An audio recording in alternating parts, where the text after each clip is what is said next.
Hey everyone, this is Matt. I have another deck matchup for you in Master Duel. This time Subterror against what was this? This was a Adventure Invoked deck. I want to say Invoked Adventure, whatever. Some weird deck with a bunch of good engines, right? They have the Aleister Invoked engine. They have DPE. They have like Punk. Wait, no, not Adventure. Punk. Wait, hold on. Let's see what their deck profile looks like. Uh, No adventure, but they do have Punk. They do have they have the Yang Zing. Okay, so Invoked Punk Yang Zing. that's their freaking deck. All right. It's not very good, but this is a fun deck matchup. It really showcases how good Subterror is as a control deck. Like this is a case study, if you will. All right. So I do win the dice roll or coin flip, and I will be going first. I have an interesting opening hand, which you'll see in a bit. Not the best opening hand, but enough that I can make things work.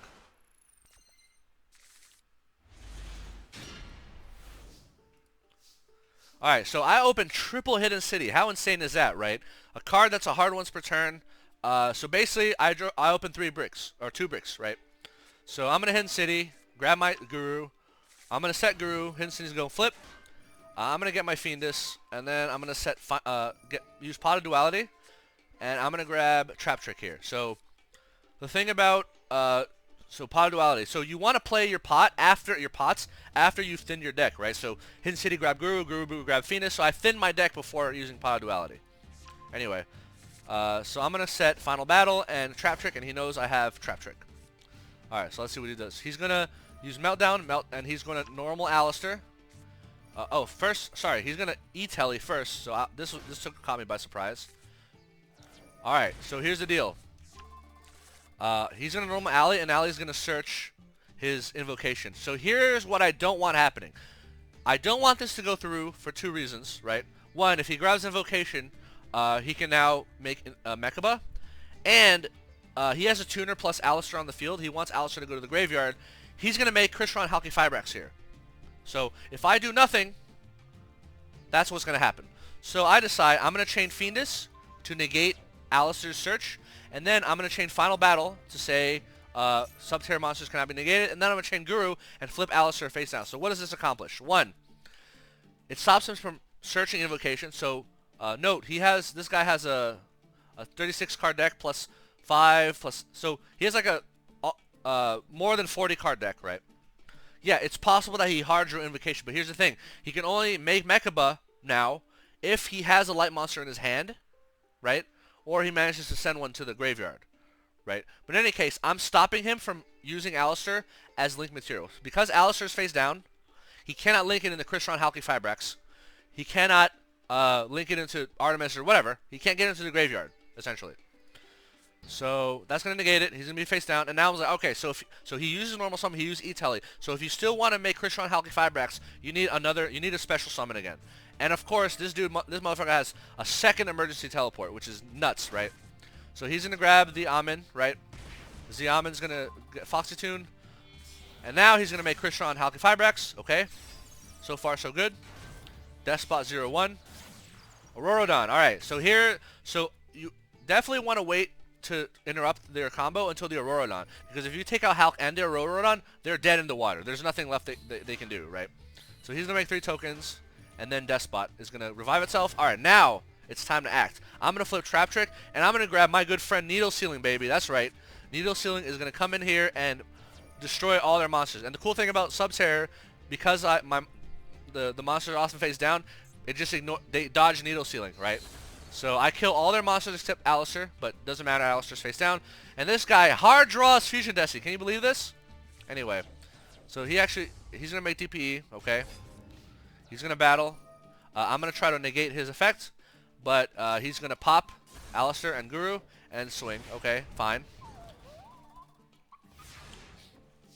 Okay, draw phase. He's gonna pop DPE and Hidden City. Not sure why, but whatever. Lucky for me, I have a second Hidden City, which is going to grab me another Guru. I'm going to flip Guru, grab my Fiendus. I'm going to swing for 3,400. Alright, and then I'm going to set Solemn Strike. So here's the deal. Here's the deal, Jack. So Subterror can kind of lock down DP in the sense of if I can flip DP face down and negate its effect, which is something that Subterror is really good at doing, then he's going to be in big trouble because he won't be able to pop anything. DP will be face down on the field, and then on a subsequent turn I can bounce DP using Nemesis Archer. So yeah, a DP is not good against Subterror because of reasons like this and other. I also have a Solemn Strike which can negate DP in the graveyard. So this guy's toast no matter what. His DP is not enough for him to win the game. So let's see what's going to happen. So he's going to draw face Called by the Grave on Fiendus. So he's preemptively using Called by the Grave on my Fiendus to prevent, to basically shut off my Fiendus' effect so I can't use Fiendus this turn and stop his DP from negating. So he thinks, right? I mean, what else would you use Called by the Grave for against Subterror? That's basically your only target. So he's going to go ahead and use Malicious to grab Malicious. Denier is going to revive itself, which is going to shuffle back a Malicious, right? He's going to make Verde Anaconda. I'm like, wait, why is he making Verde Anaconda? It'll become clear soon.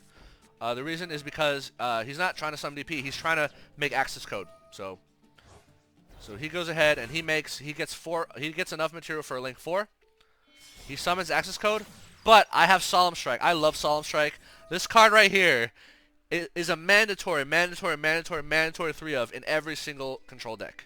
Like, I can't stress you enough how good this fucking card is. And here's yet another showcasing of why, right? I just took out his access code for free, basically.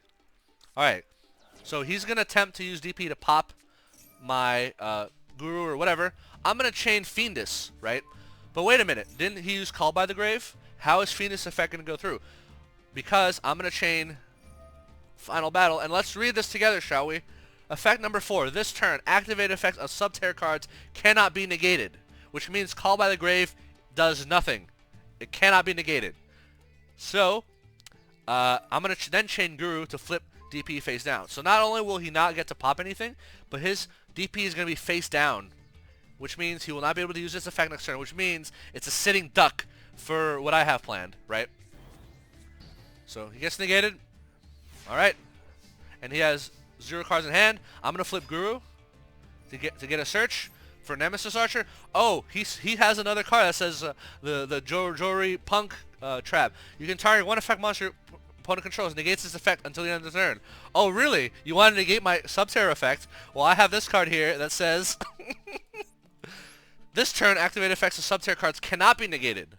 So, alright, so I know I mentioned before that in one of my other matchup videos that Subterror Nemesis Archer is my favorite Subterror card. Okay, it is, but I really like Final Battle. This card is so good. It's like, it does everything you possibly want and it's a rare. It's not even a freaking ultra rare. Can you believe that? Guru is an ultra rare. I think Nemesis Archer is a, what is she? She's a normal, okay. Wait, she's a normal? What? Oh, yo, bro, this card is so good. How is this a normal? I don't understand. Anyway, so yeah, he goes ahead and wastes another card. I'm going to grab Nemesis Archer. I'm going to bounce his DP back into the deck, and I'm going to swing. And then I'm going to set Witch's Strike, just in case he top decks Invocation and makes Mechaba. I have Witch's Strike ready for his Mechaba, right? So, end phase, I'm going to use Guru to flip these 2 face down. And then I'm going to use Final Battle, flip Guru back face up. And then I'm going to search Fiendus. Alright, Lord of Heavenly Prison, flip a Nemesis Archer. Normal Fiendus, so remember, Fiendus effect can be used in a hand or a field, right? Send this card from hand or field to graveyard. And on the field, I'm going to flip Guru and then revive my second Fiendus. So if you have 2 Fienduses in rotation, you have infinite Fiendus, right? Every turn you can recycle a Fiendus thanks to Fiendus' own effect. Anyway, so I'm going to flip Guru back. I'm going to grab my second Final Battle.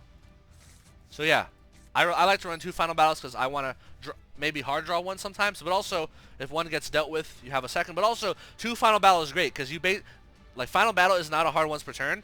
You can literally choose 2 of these effects per turn. Like that's how great Final Battle is. So I'm gonna attack and I'm gonna attack. GG. Yeah, this guy had no idea what was coming. Like he just got completely wrecked. But this was a fun matchup. I enjoyed this matchup. It was I'm not used to seeing a Punk, you know, invoked Yang deck. Very unique deck, but alas, loses to, what was it? I guess he lost Needle Sealing, killed his Hulk combo, right? Uh, and just Subterror just dealt with his DP, and then Solemn Strike just stopped access code. Like it's just really funny, right? So yeah, I hope you enjoyed this matchup as much as me, and I hope you learned something. See you in the next video. Peace.